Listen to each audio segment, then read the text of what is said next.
How do yeast turn sugar into alcohol? And what are the key factors to great fermentation? Let's go find out.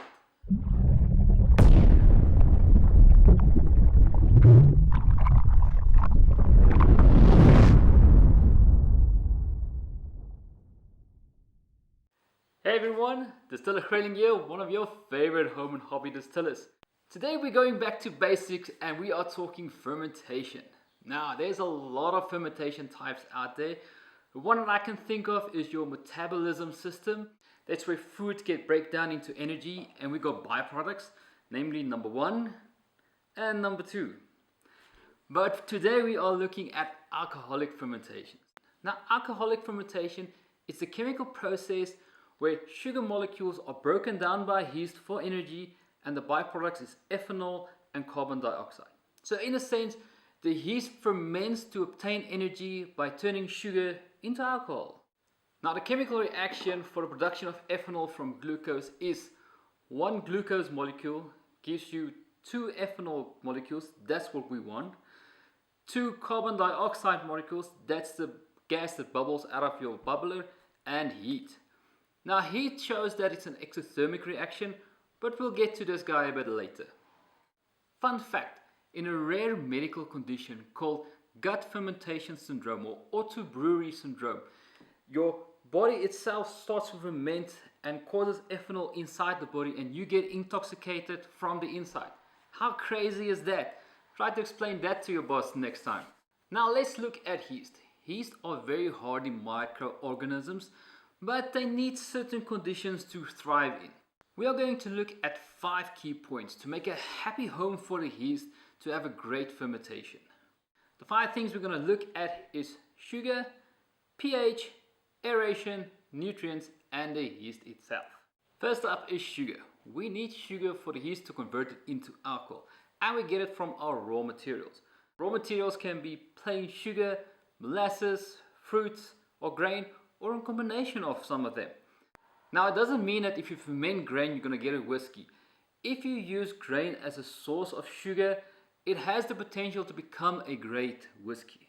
Sugar wash is straightforward. It's basically sugar and water. You follow a very simple recipe, you check your turbo yeast directions, and you're good to go. Molasses is a sticky one. Molasses got a lot of sugar, but not all the sugars are fermentable. So we have to dilute it a bit to prevent your yeast from overstressing due to much sugar. If we do overstress the yeast, we can get unwanted flavors, and that's not probably what we want. Trickle 1 molasses has got more fermentable sugar but lesser flavor. Trickle 3 molasses has got more flavor but fewer fermentable sugars. So to get your yield that you want, you either gotta add more of the trickle 3 or maybe substitute it with plain table sugar. It depends on what your end product is and what your aim is. Fruit can be tricky or super simple. For a commercial distiller, you want consistency. So sometimes a bit hard to find fruit that's constant, as there's a lot of factors that can influence it during the growth cycle. But for a home distiller, you don't have to worry too much. If you follow a simple recipe that you're familiar with and you change it the next time you do it again, if you want to change the flavor or reduce it or give it more, or maybe a combination of fruits if you really want to go that route. For fruit, you just have to be careful for pectin. That's that white bits of the fruit. Think of an orange. When you start to peel it, the inside of the skin is that white stuff. That is pectin. But it can be treated with a pectin enzyme. So be sure that if you have got a lot of pectin in your fermentation, use a bit of pectin enzymes to break down that. The pectin itself will ferment and make more methanol, and we don't want that. That's the part of the foreshorts or heads we want to get rid of. So if you can break it down during fermentation, that is great. Grain is a bit of work, but it's actually very simple. First we need to do a starch conversion to get hold of all those lovely sugars we want. Go check out my video about starch conversion. There I explain everything nicely of how you can perform a starch conversion. Now sugar content for all your raw materials can be checked by using a refractometer or an SG hydrometer. Use one what you're familiar with. Second up we got pH. Now for every raw material there's a kind of a set guidelines. For fruit and molasses you're aiming for a 4.5 to a 5.5 range, and for grains you're looking for a 5.5 to a 6.5 range. But it's always good to look at your yeast and see what is the yeast tolerance or yeast desired range where it wants to thrive in before you just assume that this will be your set standards. We use an acid like citric acid to lower the pH, and we use an alkaline like potassium carbonate to bring it up again. I use a digital pH meter. It works much simpler, but you can use those small pH strips as well. It just might be sometimes a bit tricky. Third up, we got aeration. Yeast needs oxygen for that first and initial reproduction phase as it starts in your fermentation. If you were boiling your water for your fermentation or heating it up, you got rid of some of those oxygen and you do want to aerate again. Aeration can be done by bubbling air through your fermentation through a air stone or a normal aquarium pump that you use for a fish tank. You can do it by stirring vigorously or use a drill to make sure you got all those nice and air inside and it's bubbling nicely. Or if the volume is small, you can throw it back and forth between two buckets and that sloshing effect will get nice oxygen inside. Or even if it's a small volume, you can shake it up and make sure all those air is back inside. Fourth up is nutrients. They are very important for the survival and growth of your yeast. As a rule of thumb, I use for my fruit and molasses a 1-to-1 ratio, meaning that for every 10 grams of yeast, I use 10 grams of nutrients. Grain wash already has got a lot of nutrients inside, but I still want to add some nutrients, so I would go for a 20% nutrients to my yeast, saying that if I got 10 grams of yeast, I'm going to end up with about 2 grams of nutrients. Get the nutrients in there, it will definitely help out.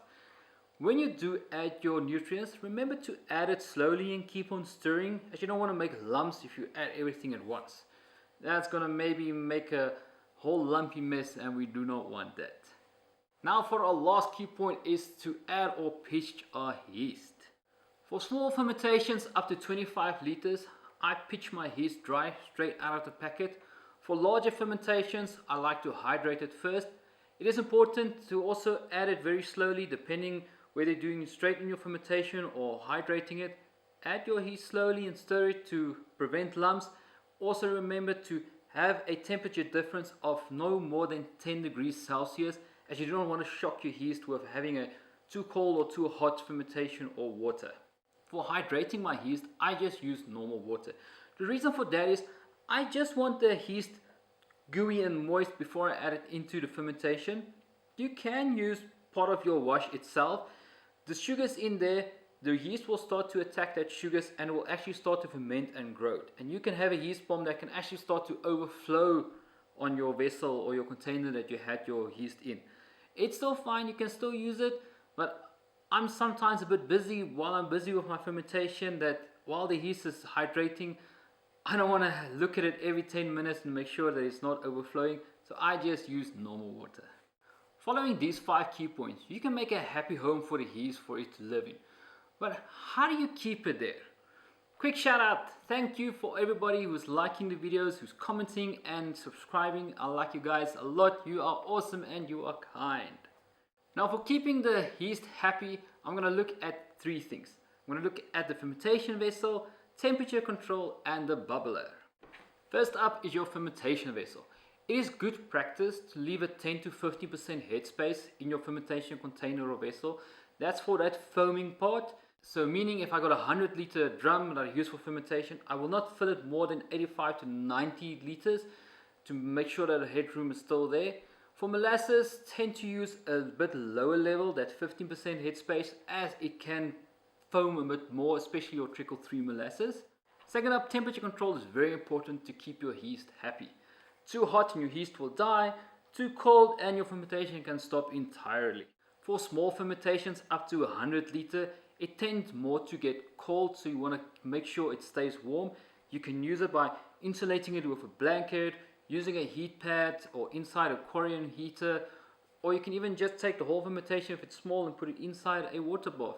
Just make sure you check your temperature range on your yeast itself to make sure this is the range where the yeast likes to live in and thrive in.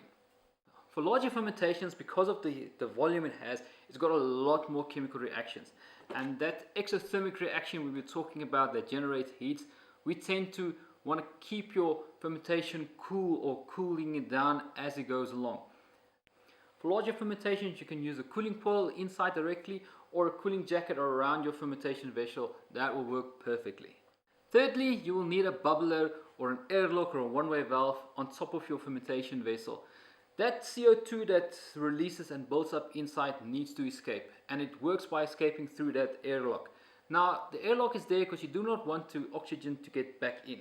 So make sure that there's always a positive pressure inside and the bubbler and the CO2 can escape. If you are fermenting inside a small room, a garage or a shed, make sure there's enough ventilation. As the CO2 escapes out of your vessel, it will fill the room inside, and you don't want to enter your room and then knock yourself out because of the CO2 inside.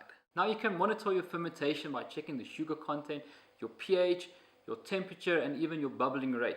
For small fermentations, I don't really look at my pH and sugar content. I just focus on the bubbling. If the bubbling stops, I give it another more day and then I strain it out and start to distill it.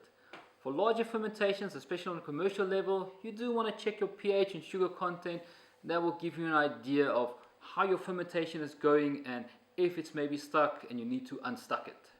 Another way for home distillers also to check if the fermentation is done is by checking the sugar content. On your SG hydrometer scale, we're looking for an SG of 1 or very near 1, even a 0.99 is also good. If it's in that range, you also know all the sugar has been fermented and you are good to go for distillation. Now that is it that I have for today for my back to basics on fermentation. If you guys got any more questions, leave it in the comments below. And as always guys, remember to be awesome, to be kind, and be yourself. Cheers.